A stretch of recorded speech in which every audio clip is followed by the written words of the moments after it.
ገና በማለዳ ምኑንም ሳትጀምሩት በገንዘብ ጉዳይ ማድረግ የሌለባችሁን ነገር እያደረጋችሁ ነው።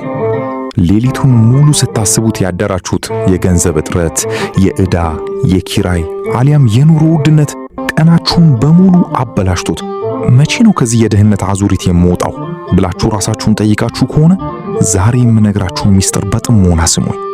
የፋይናንስ ነፃነትን ያገኙና ከከባድ ዕዳ የተላቀቁ ሰዎች ጠዋት ከእንቅልፋችሁ ሲነቁ የሚጠቀሙባት ሚስጥራዊ የ7 ደቂቃ መንፈሳዊ ልምምድ አለች። ይህች አጭር ግን እጅግ ኃይለኛ የሆነች የታላላቆች ጥበብ በሕይወታችሁ ላይ ያለውን የእጥረትና የዕዳን ሰንሰለት እንዴት በኃይል እንደምትሰብረው አሁን አሳያችኋለሁ። ወደ ዋናው ሚስጥር ከመግባታችን በፊት አንድ የስነ ልቦናና የመንፈሳዊነት እውነት እንመልከት። አብዛኛዎቻችን ጠዋት አይናችንን እንደከፈትን በቅድሚያ የምናስበው ስለጎደለን ነገር ነው። ይሄን መክፈል አለብኝ፣ ገንዘብ የለኝም፣ ዛሬ ምን ልበላ ነው እንላለን። ስነ ልቦናው ይህንን የእጥረት አስተሳሰብ ስካርሲቲ ማይንድሴት ይለዋል። ይህ አስተሳሰብ ደግሞ በሰውነታችን ውስጥ የጭንቀት ሆርሞን እንዲረጭ በማድረግ አእምሮአችን መፍትሄ እንዳያስብ፣ አይናችንም መልካም አጋጣሚዎችን እንዳያይ እንደ ግድግዳ ይጋርደዋል።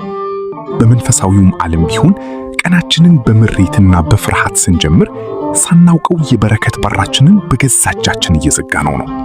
ታዲያ የድህነትንና የዕዳን መንፈስ የሚሰበረው ያ ሚስጥራዊ የጧት 7 ደቂቃ ምንድን ነው? አሁን በዝርዝር እንመልከተው። የመጀመሪያዎቹ 2 ደቂቃዎች የምስጋናና የእረፍት ደቂቃዎች ናቸው። አይናችሁን እንደከፈታችሁ ስልካችሁን አትንኩ፣ ስለ ብድራችሁም አታስቡ።